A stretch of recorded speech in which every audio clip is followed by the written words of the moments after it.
Places, please. Places for the top of Theater Countdown.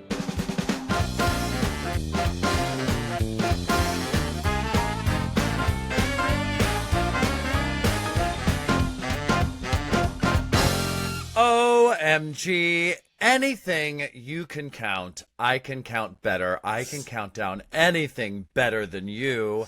That's so true, because you're listening to Theater Countdown, podcast, program, YouTube series of your dreams. Hi, it's me, your Broadway buddy Ben Cameron, here with my good Juddy. Hi, yes, Michael Judson Berry. I'm loving being called Juddy. It's bringing me such joy. Do you like it? I do. I think it's really fun. I feel like I'm pretty liberal about it, and I've never really checked with you. I've never gotten consent. Well, I haven't burst into tears or run away or quit, so I think that's a good sign. At least not while we're recording. At least not while we're recording. But these countdowns...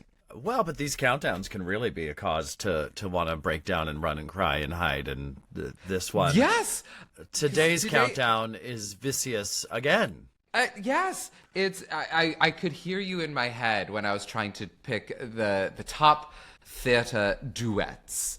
And just, I could hear you being like, this is savage, like all the words. Because this is this was hard. Again, I was like, well, this can't be that bad. How many duets are there? There's lots of duets. It's all duets everywhere. And my list, and let me warn you, friends, I couldn't even count.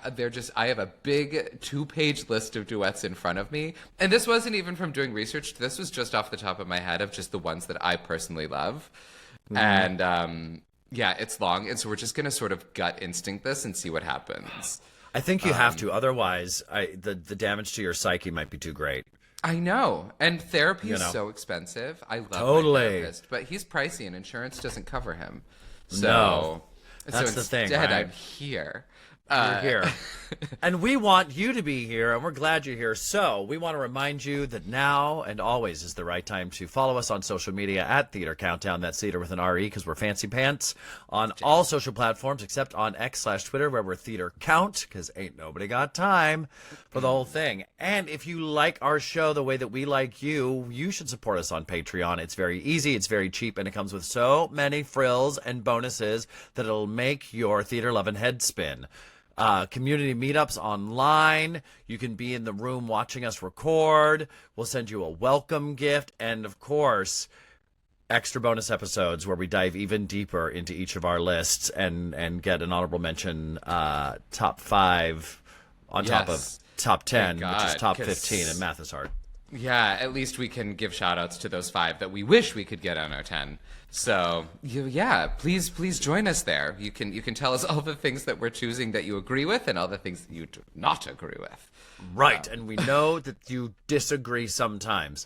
All right, I have to be fully transparent and honest. So this is season 2 of Theater Countdown. Last season, with my good, with my pal Asmer Geber-McKell, who is off being the associate director for the new Broadway hit The Notebook, we did Duets Countdown, and I was faced with some really big decisions to make. And one of the options was that I would do an entirely new list of top theater duets, and I couldn't use any of them from last season. But then I thought to myself, my God, that will leave me, I just felt like I would be inauthentic. So I didn't really look back at what the list was. I don't really even remember, but I created a new list, and certainly there's going to be some of the same on there. But most of you probably didn't listen to that, but you can. It's still out there. Yes, but I highly recommend it. I'm just choosing to be me, Juddy. Is that okay? That's okay. You can be you. This is a safe space. Oh my God! Finally, a safe space. Mm-hmm. That's all I've been wanting. All I've been looking for. What's that song? It's like, I've gotta be me. Me, I've gotta be me. Ba-da-da-da-da. To do it or die. Yeah. All right. Name a Broadway musical that starred Sammy Davis Jr. Go. Wait. You were about to say it. You were about to say it. I was? No, I don't know. Wait, what did he star in? Golden Boy. Oh. Didn't he? Am I spreading rumors? I just did a big because in my brain it sounded so correct, but now I actually don't know. But we are at Of course. 1964. Sammy Davis Jr. in Golden Boy, original Broadway cast album. That's absolutely right. And Sammy Davis Jr. was slight of build, so the fact that he was playing a boxer is exciting stuff. That's what Golden Boy's about. Mm-hmm. It's about what a is boxer. That, welterweight or something Before, like that? oh God, featherweight, welterweight, heavyweight. Remember, friends, before there was Rocky the Musical, there was Golden Boy, and yes, I think Golden Boy probably fared a little bit better, honestly. Oh, but Rocky had the big boxing ring that came out into the audience. It was so It's cool. wild. And if you didn't move quickly enough, it was a Broadway decapitation. No, it wasn't. But you got to walk up and sit on the stage. It was so cool. And That is so cool. Carl singing and boxing all at once and telling us about his nose. It was at least it's not broke yet. We get more and more of the theater that like puts you in the space and moves you around, which is really fun. Like that was a big moment. Here Lies Love, which I adored. Had that crazy thing where they had the rotating stage in the center of the floor, and there were seats way up. But if you're on the floor, you had to move as the stage moved, and there were people with like landing the plane lights in their hands that were moving you around. And I just think that immersive kind of thing is so cool. Unless you're me and you did it, but then quickly realized you didn't want to move and you found the corner of the stage where the stage would move by you and you didn't have to move. I found the best spot in the house to stand in. I was really proud. You did? And I was not giving it up. Yeah, me and my little group, we like hunkered in a corner, and whenever the stage went by, we like smushed really tight in so we didn't get shoved. We cheated. We cheated. Here Lies Love. We failed. We got a C+ at Here Lies Love audience participation. But it was a great show. I enjoyed it.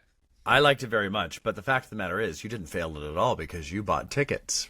That's true. Or at least you had tickets. I purchased. You purchased those tickets with my monies.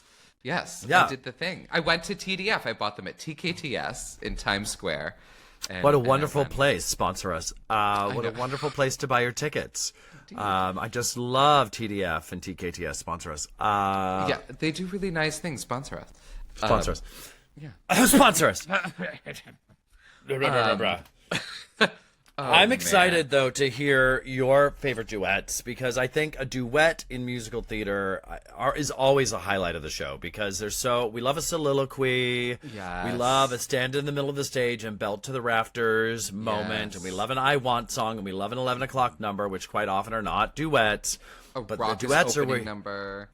Yeah, but the duets, you get to really find out what these characters in a show want from each other and how they navigate. So the way they communicate with one another kind of really spills the tea on what these characters are all about. I love a duet. Oh, sorry. I was just like, I had the best time watching it. And I don't love it. I think they're fine. No, I love duet. As much as Judy Garland loved to sing, I love a piano. I personally love a duet. And I love to hear two people sing upon a stage. Anyway, I'm not even going to try and change the lyrics to that. In harmony. Yes, and this was... I love a duet, and I love... Because also I love a YouTube rabbit hole of people in cabarets singing the same duet over and over, which I have definitely done. Oh, for sure. I can't even tell you how many hours I have watched many people sing Lily's Eyes. Which who hasn't? So I love them so much. Should we dive in? Because I'm actually really curious to see what's on your list. Let's just do it. Go. Because as I said, mine aren't even in an order right now. I have literally, I want to say 44 songs in front of me, and I'm just gonna see what happens. This is the Wild Wild West. I love them all so much, these duets, that I'm hoping that we can find each other somewhere where I didn't get room in my top 10, and maybe you're in there. Well, and that's what I'm hoping you're going to help narrow this down. Would you like me to? Multiples, because there's some duets that are like two duets from the same show. Right. And so I'm really hoping that you'll do one so I can do the other. So if you would like to kick us off, that would be magical. I will tell you one place where I did have to school myself, because I was thinking about Kiss Me from Sweeney Todd. On Sunday, blah, blah, blah, blah, kiss me, blah, blah, blah. But in actuality, I was like, but I can justify this because it's two duets happening at the same time. It's Beetle and the judge and Anthony and Joanna. Which really... You do love a two for the price of one, don't you? That's not fair. That's a quartet, and that's another list, another countdown for another time. Yeah. And so also, how do you feel about songs where it's a duet, but not, where it's like one... And I Will Sixes didn't make the list. I've decided it's not going to make the list just now as I'm speaking. I think I know exactly what you're going to say. I hope you say it. You and Me, But Mostly Me from Book of Mormon. Okay. Because Not what really I was thinking. his song with just the other one kind of like chiming in, where he's like, I could stand next to you and watch. Yeah. And it's so funny. But like, is that a duet? All right. I've decided it's not. I vetoed it, but I'm shouting it out because I like it. I'm going to polarize this whole situation right now before we start to count down, because I think, in theory, this is a duet, the song I'm about to say, and it's one of the most beautiful melodies ever written. It's one of the most gorgeous songs, but it is a duet. But really what it is, I'm talking about If I Loved You. From Carousel. Great. Okay, because but that here's answers the question deal. I had. Right. Okay. Here's the deal. It's really two solos. They never really sing together. She does a whole thing. He responds, does the whole thing. And so, they're on stage and it's the same song and they're both singing it, but they're not really ever, are they ever singing it together? They really just sing the same song twice. Yes. At each other. Because I literally just got into this debate with a friend yesterday who's a huge theater buff. And we were talking about, I was like, I have to pick duets. This is so hard. My list just keeps growing. And I threw out If I Loved You. And he was like, you can't use that because I don't think that's a duet. I think that's just two people standing on stage singing the same song at each other. And so... Yeah, and there's a handful of songs like that, especially those old like golden age songs where it's it's a couple standing on stage and they just sort of repeat the same thing at each other. Yeah. So that's good. I'm glad you said that because that helps narrow it down a little bit more. Well, I did look at some things online, and If I Loved You was listed in a lot of top tens that other people have made about greatest musical theater duets. I'm sure, but it's a beautiful song. Well, obviously it's gorgeous, and once again, we've talked about this on the show before, the Josh Henry, Jesse Mueller recording. I've just never heard two voices sound better singing it. It's unbelievable. Yeah. But I'm not giving it duet status today. Not this day. Okay, good. Not on this day, mon frère. Not this day. I plant my flag firmly in the sand of that's two people singing the same song at the same time frame. Great. All right, let's do it. Let's do it. Let's do it. Duet. Let's do you it. Wanna do it? That actually, I want to do it. You want to do it? I think we should do it. Let's do it. Duh. Also, I think we should just end the episode there because nothing we say is going to top that. So goodbye. Yeah. It's been so nice. Bye. Thank you so much for listening at 2.5 speed, which is really the only way to do it. All right. It must be done. This was hard. I definitely think I'm starting off with one that I didn't see. Do you want me to start or do you want to go? I don't know. Actually, I am kind of excited about my first one. All right, you go. Because now that I'm staring at my list, I've figured out what it is. And it is, because it's the top of my list, it's You're the Top from Anything Goes. That's literally how I made that decision. Welcome to the way my brain works. I love it. I love You're the Top. I think it's such a great duet. I think Anything Goes has loads of great duets in it because it essentially is like a variety show with a loose thing, loose story strung through it. But it's really just a series of vignettes and fun songs and fun characters. So there's so many great duets. Very indicative of the time, right? Very indicative of when we didn't really care about a super strong narrative. We're like, we got these great songs and some real pizzazz. Yeah, we just wanted to watch Ethel Merman like bounce her shoulders and sort of look vaguely off to the side and sing songs. Which she always did. Which she does better than anyone. They always look kind of up to like top right corner. Listen, if you're ever feeling, as an actor person listening, if you're ever feeling like you don't know how to take it or where this lyric is going, a little side eye up into the corner suggests you're thinking really hard. Fake them out. Just look off to Merman that, baby. Merman it. And even Stoneham was like, Merman often didn't know what the hell was going on, but listen, she sold a song. All of it. Yeah. And yeah, so I mean, Anything Goes in general is a great duet show. I mean, DeLovely, Friendship. But I think You're the Top is the most fun one just because the lyrics are so fun. I love a listy song. Yeah. And it gave us that great Patti LuPone revival where she sings Arrow Color, and no one can say Arrow Color like Patti LuPone. It's like custom built. GRP or GOP. What does that even mean? Only Cole Porter knew. Yeah. So talk about a fun, bouncy duet to kick off the list. It's. I love that. They're the top. This is the top, and so that's how I'm kicking us off. At the top of the show. This is so thematic. You're welcome. So thematic. Wow. And this is how my brain is going to go this episode. It's going to be great. I'm excited about it. Tamale, you're an angel, you simply too divine. You're a Botticelli, you're Keats, You're Shelley. you're Ovaltine. You're a boon. You're the damn it boulder. You're the moon over Mae West's shoulder. I'm the nominee of the GOP. You're cop. But if baby I'm the bottom, But if baby I'm the bottom. but if baby I'm the bottom, you're the top.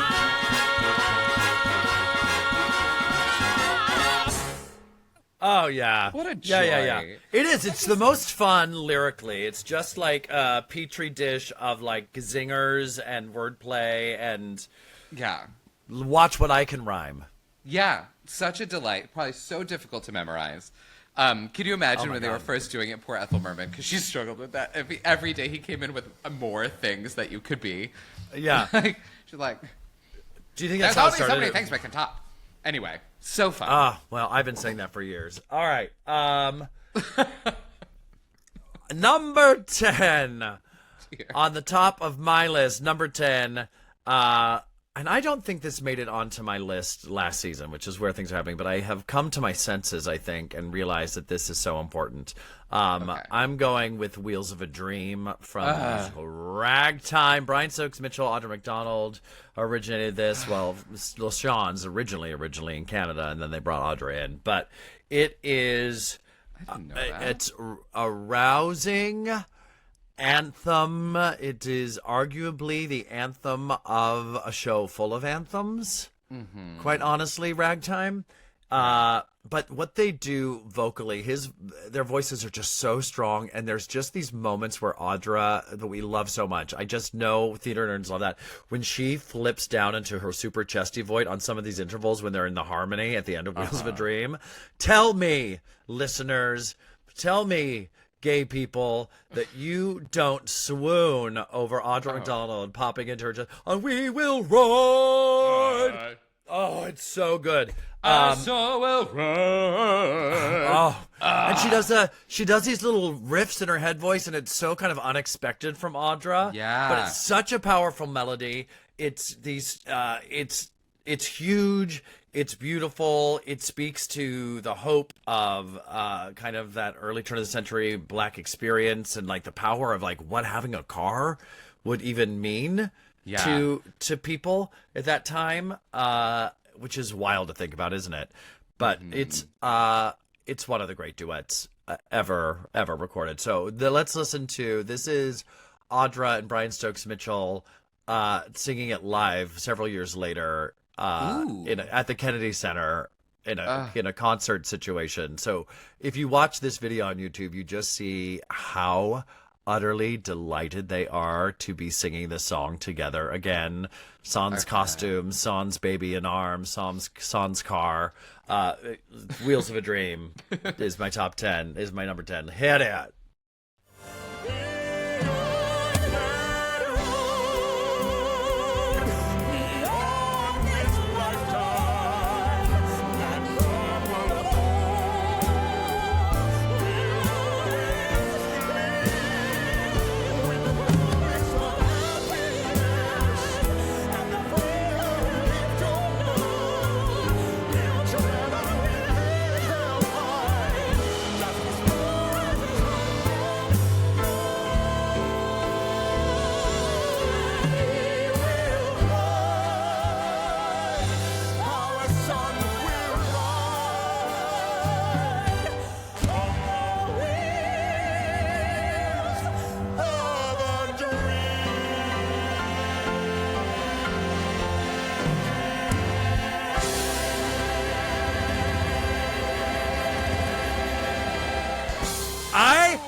chills. I literally have chills.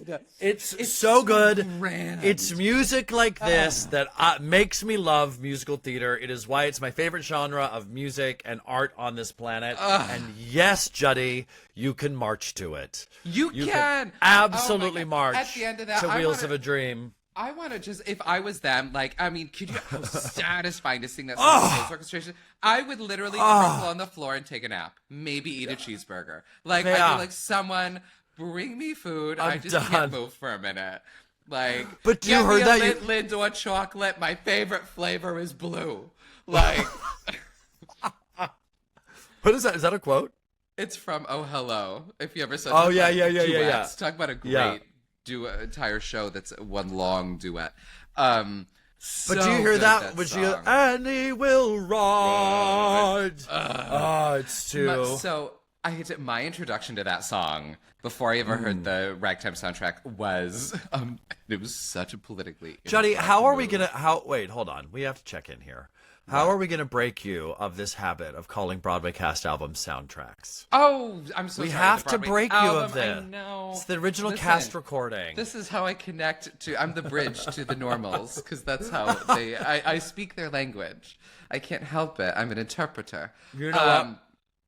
I say it because, every once in a while, and I guess I am that person to you right now, you will say that to like a really serious theater kid, and they'll be like, excuse me, it is a cast album.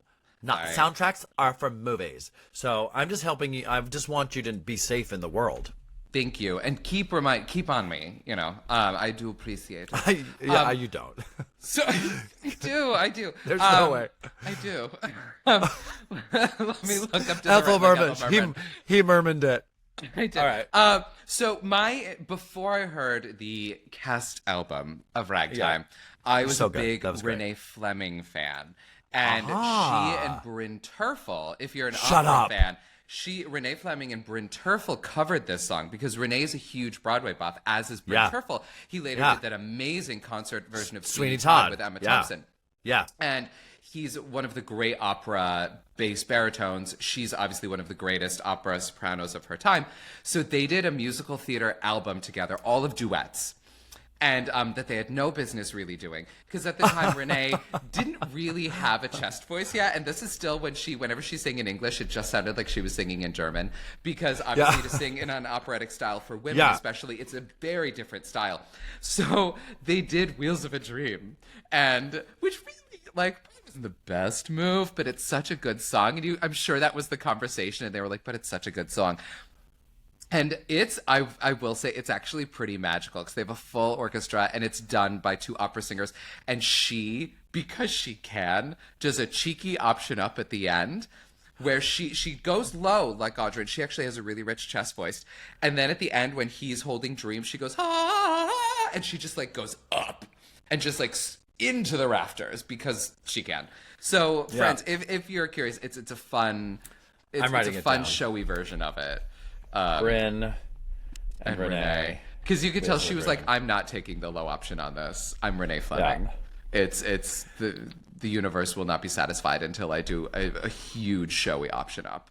And she's not wrong about that. She knows what's happening. She knows what's up. They were in the recording studio and she glanced at him and she was like, gird your loins, buddy. Yeah. And as an opera baritone, he had loincloths aplenty with which to gird. That he did. All right. Shall we move on? I think we should. Number 9 to you, friend. Number 9. So, okay, I have a question for you. I have an answer. Because I think this is a great duet. Okay, I'm just going to go for it. It's Nowadays into Hot Honey Rag from Chicago. What was your question about it? And because the most famous part of this duet is not them singing, it's them dancing. It's the dance break at the end of Chicago. And it's the Hot Honey Rag that we all know and love. And if you're a theater kid, you have probably learned the choreography from the Chicago revival. The shimmies into the Alexis Rose hands forward into the back, into the the cartwheel, the spitting into the hands cartwheel. And even when they did like the Divas of Broadway concert at Carnegie Hall, which many of us, if you grew up at a time, have that DVD. Karen Ziemba and BB Newirth did Nowadays into Hot Honey Rag, and that was their duet. So does that count? Does this 100%? Okay, great. Thank you. It's a duet. It's a duet. It's a dance. It's just duo. a dance duet. And if you're a dancer, this is one of the great duets. But also, Nowadays is a hell of a song. I think so too, because I was back and forth between "I Am My Own Best Friend" from Chicago or "Nowadays Hot Honey Rag," but I feel like I like that package dance at you're the delivering. end. I want the whole package, so I'm gonna go "Nowadays" into Hot Honey Rag from Chicago, because also I feel like Val McKelly, Roxy Hart, one of the great Broadway duos as well. And this is the moment where they find their common ground, right? Yes, this is the it's moment important. where they agree. This kind of encapsulates the whole idea of what we've gone through in this Sin City, Chicago situation. It's I don't know what it is, but it's important. It is. It is Within important the show. indeed. It is, yes. They're finally wearing their sparkly button shoes that they've wanted to wear. That's all they wanted. They got what they And wanted. They did. Through dubious means. Yeah. Let's hear it.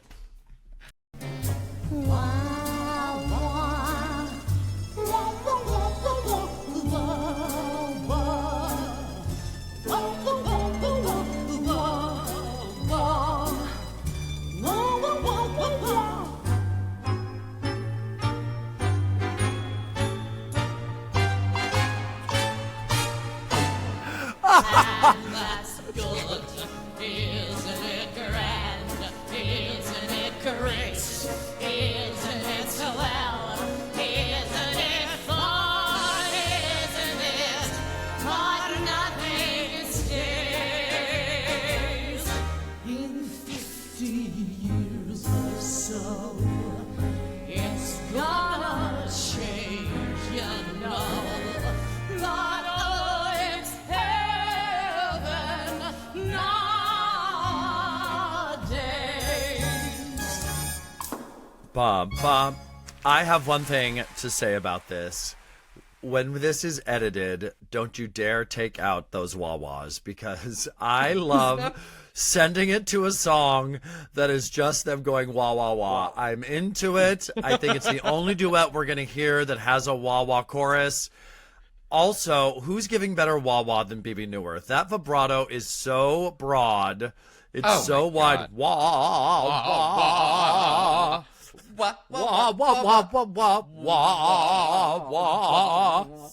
You know you're listening to BB Newirth. Oh, it's so good. I love it. We were cracking up. We're like, yes, wah, wah chorus. I love that. Yes. Thank you, Chris, for choosing that. As Excellent the moment that you're choice. And I will have you know, Nowadays was absolutely in my ultimate list that didn't make the top 10. So hats off to you. And brother again, for me, man. really, it's the Hot Honey Rag dance break. But obviously Nowadays into it. And that wah wah chorus, good. baby. And- Don't get it twisted. Listen, anyone from Hashtag Pennsylvania wah-wah will tell forever. You, wah-wahs, you don't lo- want to skip on a... You sure don't. Have you had a sandwich from the Wawa? Oh my God, they make it fresh to order. Did you ever see Get some Vanya gas. Sonia, did you ever see Vanya, Sonia, Masha, and Spike? The I play, didn't, The Christopher no. Durang play. There's Yeah, a great and I love moment Chris because it takes Durang. place in Pennsylvania where like the character comes and she's like, "I'm going to the Wawa. Do you want anything?" And Sigourney Weaver did it originally, and she just looks over and she goes, "Wawa, like Helen Keller."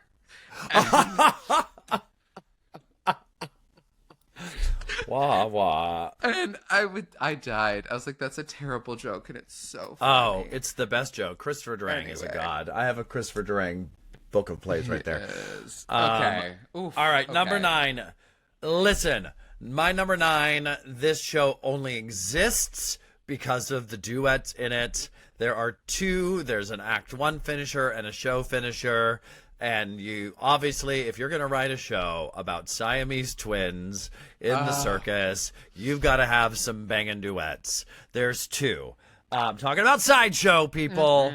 There's the who will and the I will in this. Yeah, there's the I will never leave you at the end, which, you're conjoined at the hip. You're not going anywhere. You will never leave you. Yes, correct. That's fair. And then in Act 1 closer, it's Who Will Love Me As I Am. And I'm going to go with Who Will Love Me As I Am as my number 9 top duet. What a show pony piece for 2 incredible singing actresses. Originally, it was Alice Ripley and Emily Skinner who were jointly nominated for the Tony for Best Actress this year as one unit. Which is the Which weirdest is thing I've ever heard. Absolutely crazy. I mean, you can fudge the rules all you want, but they are two different living, breathing actresses. They weren't whole point actually of the show. sharing a pair of lungs. So the fact that they nominated them both, listen, I'll take it. If I'm one of them, nominate me and my hat. I don't care. It's get me in there. But how utterly ridiculous. But they were jointly nominated as a pair. And then Emily Paget and I love her so much. I'm forgetting her name. Camilla. Diana Grey Gardens. To me, she's little. Erin Kristen Davey. Emerson. Erin Davey. Did the beautiful revival. But it's just vocal pyrotechnics. It's just incredible, full melody. And there's nothing they really can do but just kind of park and bark it and give all the angst and energy that comes with being connected to somebody at the hip, literally. Yeah, literally. That leaves a lot that you need to get out into the world, and boy, do they do it in both of these duets. And I really do think that. I really do think that they were like, I've got this great song. Must have been the first two songs written that they're like, these are so good that it's worth writing a show around it. Okay, 1,000%. so Who I Love As I Am from Sideshow is number 9. This clip we're going to listen to really quick is when Emily Skinner and Alice Ripley performed the duet on the Rosie O'Donnell show.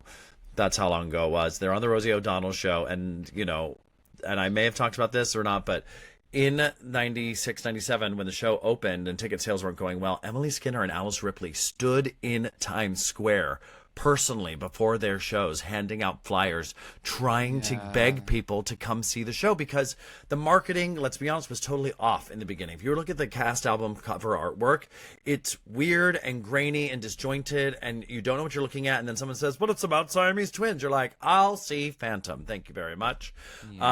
So they were out there like pounding the pavement, doing the work to try to keep the show open because they believed in so much, and I'm a huge fan of the show. So they deserve this. They deserve this recognition. They do. I'm sure And also, they I feel love that. it's a Rosie O'Donnell one, because that was my introduction to this show. To was theater. Them on Rosie O'Donnell. Because Rosie was so great for Broadway when she was on. Rosie, at that time, saved Broadway. Honestly. She did. She single-handedly, if you recall, pushed Titanic not only into being a hit, but into winning the Tony because she loved it so much. The musical Titanic. Not to be confused with Titanic. All right, here we go. Emily and Alice, here they are. As I am, who will ever come and say I love you? Send me flowers or a telegram. Who could proudly stand beside me? Who will love me as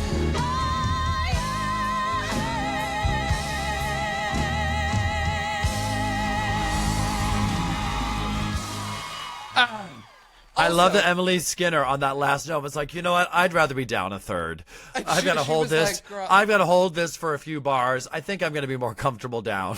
I have to sing this again tonight at the theater. Listen, kids. I gave you what you wanted. Electrifying. I love it so much. Oh my God. And talk about, remember when we did songs to sing in the shower? Talk about a great song. If you are at rock bottom and you are literally in your clothes, crumpled in a ball on your shower floor with like tepid water falling on you, you are singing this song. Absolutely.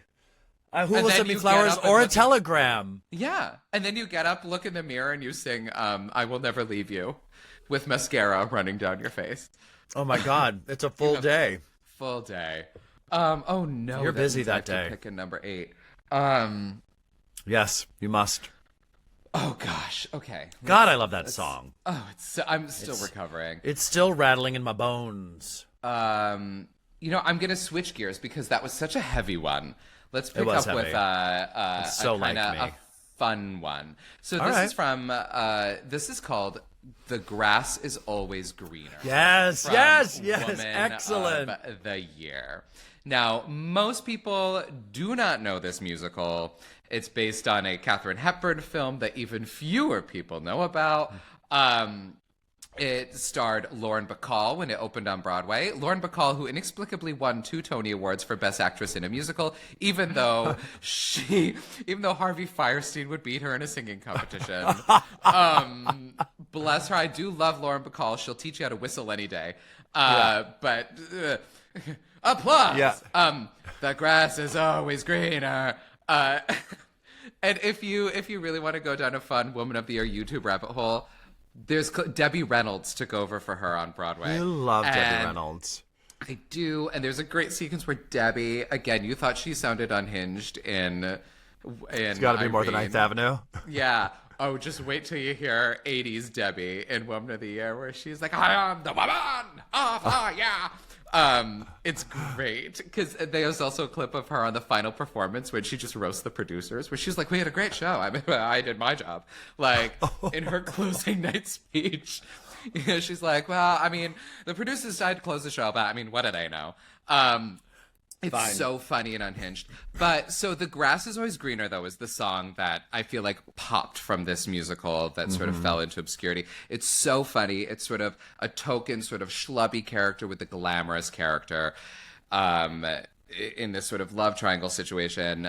But they're singing about how each sort of wants the life that the other wants. And if you're 2 character actresses, it is such fun. And I feel like I've seen this in so many cabarets, and it's just always a crowd pleaser because it's just so funny.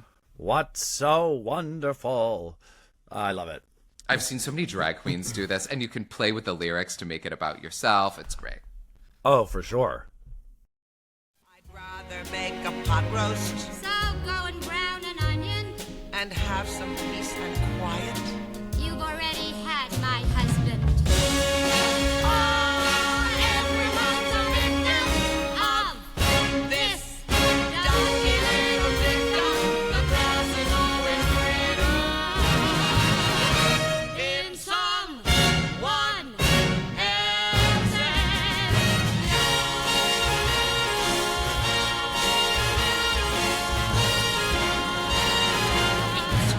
It's hard. What a button. We're going to have to do a countdown of the best musical theater buttons, and that may show up again. It's hard, bah, Boom. is hilarious. So go and that brown song- an onion. You've already had my husband. My husband. It's too good. It's too good. It's giving me bosom buddy vibes. Yes, because for it's just so sure. dry. I feel like Jackie Yeah. Hoffman and anybody. I've never seen Jackie Hoffman do this song, and I feel like I'm going to start a petition. Oh, it'd be hilarious. Get Jackie Hoffman and Susan Blackwell to do it. yeah, That would be good. yeah. Okay. Excellent choice. That was also on my master list as well. Oh, great. Yeah. All right. Number 8.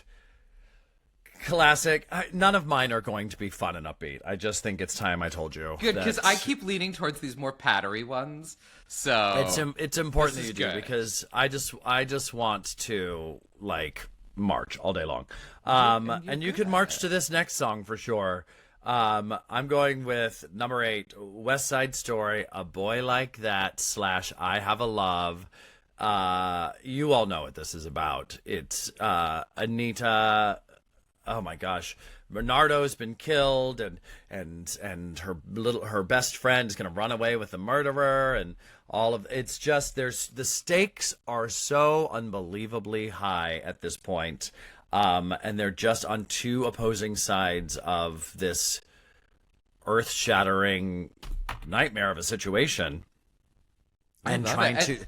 they're trying desperately to change each other in this. They're desperately trying to get the other one to see their side of it, and no one's backing down except that Anita eventually backs down. It's so heartfelt. I Have a Love is such a beautiful melody. A Boy Like That is all the fire you want from Anita, which is the most bulletproof role in the history of anything. Like, do it, you'll get a Tony, you'll get an Oscar, whatever you want. It's like, literally. yeah, And interesting that you put, because there are so many really great duets in West Side Story. 100%. And that are Yeah. lyrical and beautiful and light, but I think you're right that this one is the meatiest. Yeah. So I love Absolutely. that you chose this one. And I think it's really exceptional in that it is not a love duet. which so many of the duets that we love the most are the love duets, or the all I ask of yous and that kind of thing. But this is conflict. And it manages to do this with real heart and real sincerity, as opposed to, something like the confrontation from Les Mis or something that is so over the top, right? Yeah. So number 8, A Boy Like That / I Have a Love. Love Side it. Story. But my heart, Boy like that, no say show your love wrong, it. and my heart, Forget that boy it is and to find stand another. for One of your own kind, stick to your own kind. To him alone, one thing I know. A boy who kills I am cannot his. last. I don't A care boy who kills what cannot it is. last. And he's the boy, gets your love and wants your heart. That is why You should know better. You were in love, or so you said. You should know better. Okay. Our cards are all on the table right there. And talk about a song that's a conversation. Like, it's Yeah. two different things. Boom. Yeah. Oh, it's Yeah. so good. Yeah. I feel really good about that one. I love Number that. 7, Juddy.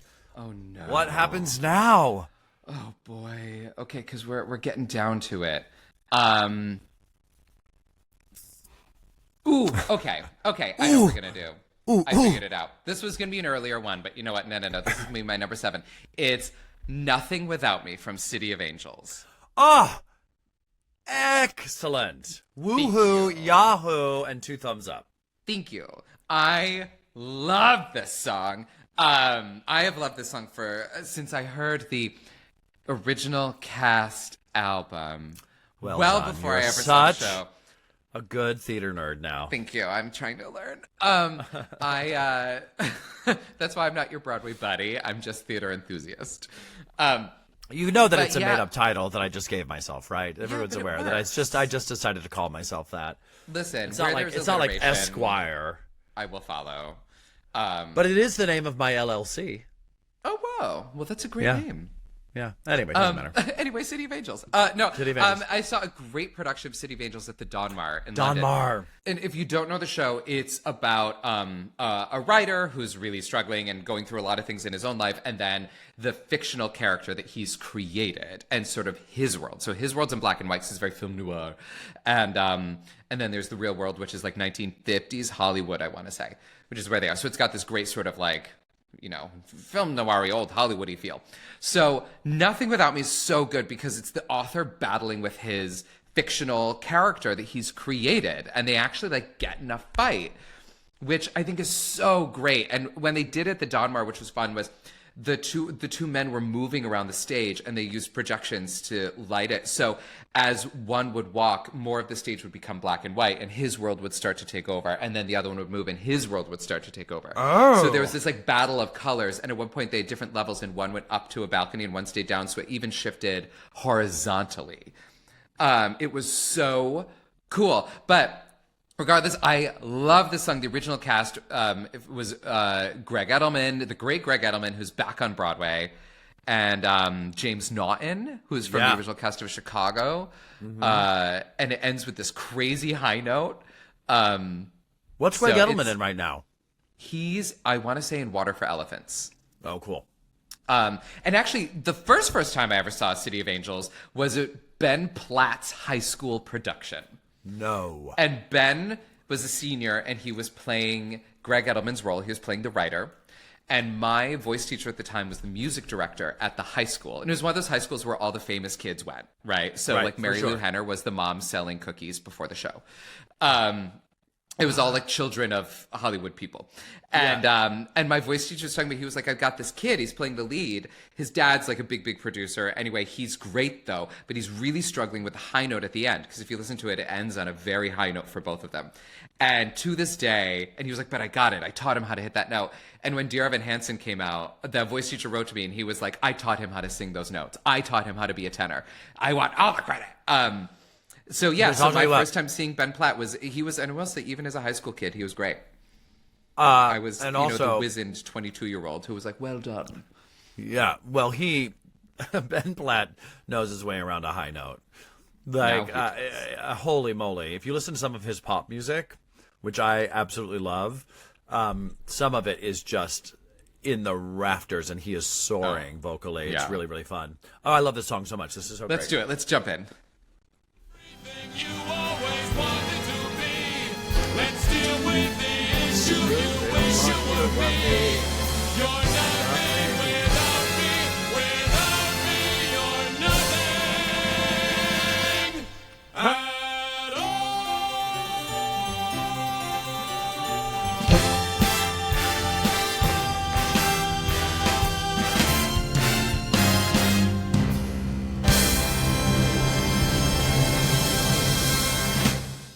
That is such a good song. That score is one of my favorites too. That's so one of my good. favorite. That's one of my favorite cast albums to listen to. Actually, there's just Yeah. some great. Another great duet from that show is "What You Don't Know About Women." I was gonna say that Yeah. show has a couple really, really great duets. Yeah, and the tennis song. Rachel York. That's forget it. All right. D Hody sizzling. All right, number Who 7. doesn't love a D Hody moment? Everyone loves a D Hody moment. All right, number 7 for me. I'm going. You have to have some Sondheim in here, and this is where it's coming in for me. I'm going with "Move On" Yes. from Sunday in the Park with George. So We've good. been through it all, and we come back to Dot and George, and she reappears to him, and they have to kind of discuss where he is and the dilemma of making art. And it is just one of those songs that I think lyrically in here there are some truths that we, the people who sing, need to remember always. I have nothing to say. What is it? Let it come from you, then it will be new. There's just so many wonderful truths in this, and it's kind of this like wonderful book to live your life as an artist, or just as trying to be a good human. Yeah.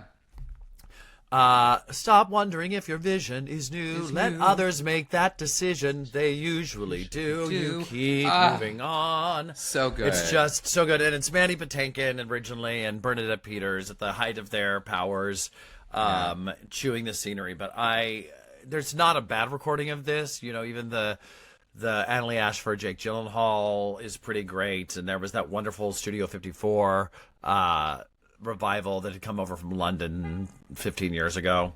You know, a lot of real bougie theater types really revere Sunday in the Park with George as one of the greatest musicals ever. It's not an accessible musical. If you have shown up in New York and you want to see a Broadway musical and you've got dad and the kids with you, I've learned this the hard way. Don't take them to see Sunday in the Park with George.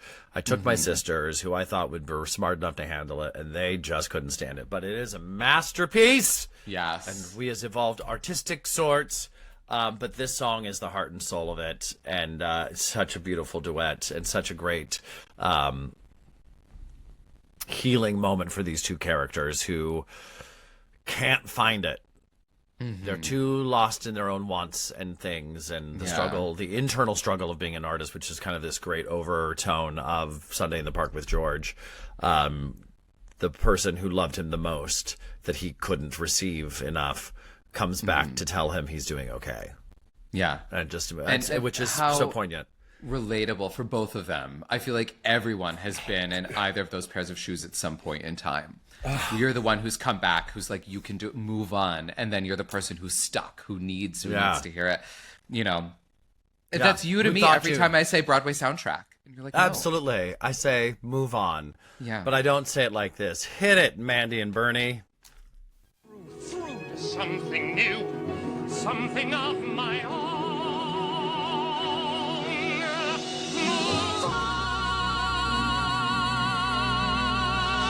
Move on. Stop worrying if your vision is new. Let others make that decision. They usually do. You keep moving on. Look at what you've done. Something in the light, something in the sky, in the grass up behind the tree. Look at all the things you gave to me. Things I haven't looked at Let till me give now. to Flower you in your something hand in return. and your smile I would and be the so color of your hair and the way you catch July. Oh, it's too good. So good. Move on. Yes, get into that lyric. on. Everybody pull that up and just read it through, because we need it. We need it on the daily. Yeah, let others make. They usually do, and she always goes Usually. for. She always says it like that. Which I love, no matter when she. They usually do. Usually do. Yeah. Usually do. That sounds like something very different. Now it's a doo-wop song. It's a. Oh no. Okay, so this is my number 6. This is my last one for today. All right. Where do I want to go? There's so many good ones. You know what I Where think? do you want to go? I think we're gonna end on a fun sort of high note. big one. Oh, we're yeah? gonna do Lily's Eyes from Secret Garden. Oh. Okay. Now that we did the good dude duets clearly is where my brain is right now, and Lily's Eyes, no matter what, if it's the original cast album or Anthony Warlow does a beautiful version where he sings it with himself. Where it's on he sings both parts, and it's, if you know Anthony Warlow, you know his voice is just perfection, and so why sing it with anybody else when you're the best? Yeah. And recently at Miscast, Audrey McDonald and Kelly O'Hara did it. Oh. And they pulled a Renee Fleming and they option up at the end. And it's great because in that version, if you watch the video of Kelly O'Hara and Audrey McDonald singing Lily's Eyes, they have a cute banter at the beginning, like, is there enough room for 2 sopranos on Soprano Island? Because it's like Audra sort of crashing Kelly's song. But the best is the men in the background, because I want to say who's behind them, like Will Swenson and, or not Will Swenson, Will Chase, and a couple other guys are back there, all who have done Lily's Eyes in various cabarets and things. And to watch them watch the 2 women sing it and just blow them out of the water is really fun to watch. Like, I want to say Rollo Sparza is just like losing his mind behind them. And it's fun to watch Broadway stars freak out at other Broadway stars. You know? 100%. It's just great, but it's such a beautiful, beautiful song, harkening back to sort of that style of like a ragtime style. I think Secret Garden has some gorgeous music in general, but Lily's Eyes, if you're looking at a duet, it's just a chef's kiss.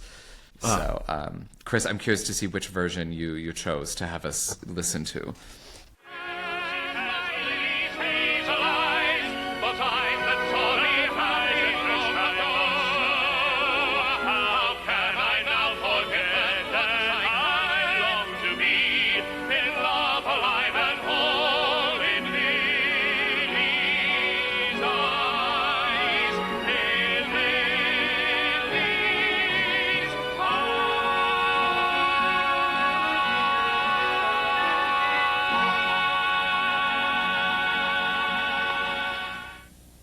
I mean, undeniable. And all I could think about just now was what Audra and Kelly would sound like at the end there, and how glorious that would have had to have been. Good. That's wild. Oh, I highly recommend it. It's on the YouTubes.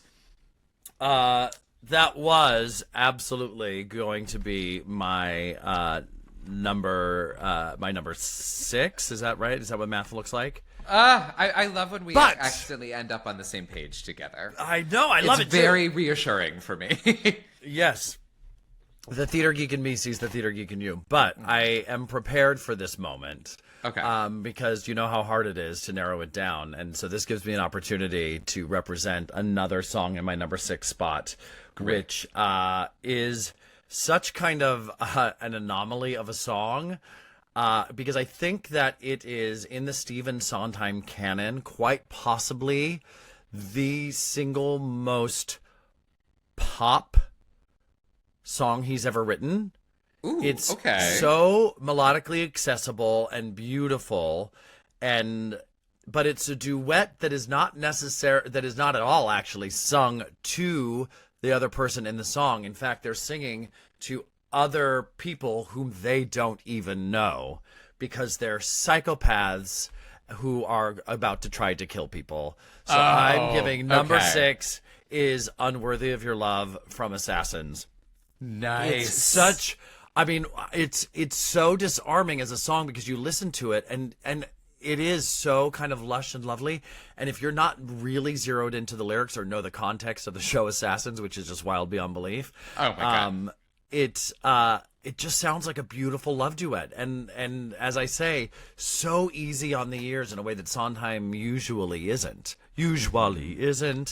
And they're singing to the people they're obsessed with that make them want to go out and shoot people in the name of them. So the character Squeaky Fromm, who was a follower in real life, these are real people, of Charles Manson. So she's singing to Charles Manson, who's not there, and John Hinckley, who was obsessed with Jodie Foster as a child, and to prove his love to Jodie Foster, tried to assassinate Ronald Reagan. Yeah. Which is bonkers. So they sing the song kind of separately, but it's so beautifully put together. You know how we like to do our like side by side by Sondheims or old friends and that kind of thing. We take the Sondheim songs and we put them in a different context in like kind of a review show. Yeah. Right? Well, we love a Sondheim review everywhere. Right. So in that, at least in London, John Barrowman and Ruthie Henshaw, who we love, two big West End stars, they reconfigured this to be an actual just love duet. And they changed a couple of the lyrics, so it really does work as a tender love duet in the context. But the original context is that these are batshit crazy stalker people with the capacity to kill, and they sing a song that just sounds like the most beautiful love duet you've ever heard, which is wild, which is why Sondheim remains the greatest of all time. So this is from the original off-Broadway Playwrights Horizons cast album, which features the one and only Annie Golden, who is, I remember this voice. I heard this voice on the CD of Assassins, and I was like, what is this? Is this the greatest belting I've ever heard? Her voice is so pingy. She still sounds like this today. And I want you to listen for this, in the quality of her voice. She was the original voice that Mark Shaman and Scott Whitman had in mind for Tracy Turnblad in Hairspray. So all the demo recordings of Good Morning Baltimore and I Can Hear the Bells are all performed by Annie Golden, who of course wasn't anywhere close to being a teenager, but listen to the quality of her voice and all that. Annie Golden goes way back. She was in the original Hair. She was in the movie of Hair. She's got the red hair. She's unbelievable, and she still works like crazy today. Oh, yeah. If you need a kooky lady, you'd call her. Yeah. And weirdly enough, she was on Orange is the New Black as a mute, which is like the craziest thing. Her character was mute until one episode I think her name was Norma. They let her sing, and everybody was like, what's going on? Yeah.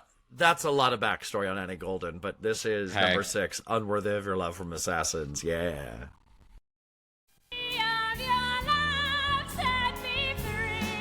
There it is. I would come take you from your life. I would come take you from your cell. You would be queen to me, not wife.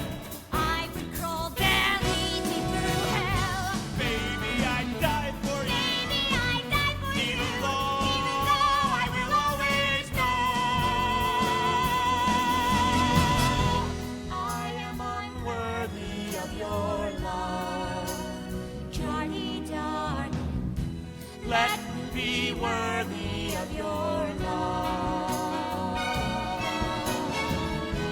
I'll find a way to earn your love. Wait and see. Right? It sounds like... It's funny when you think about it, though. It's hilarious. It's hilarious, Like- but doesn't it sound like a radio hit from the late 70s, early 80s, like 1000%. soul pop song? And that belly deep through hell. I'm gonna do a humble brag for a minute. So Annie Golden has been a guest for me at my show Broadway Sessions in New York City. If you're ever in New York, you want to come see that.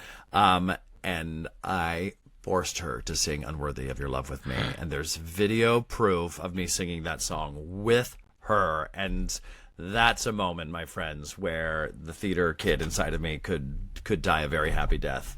Oh my God. We did it. That is very cool. We did it, and we duetted it.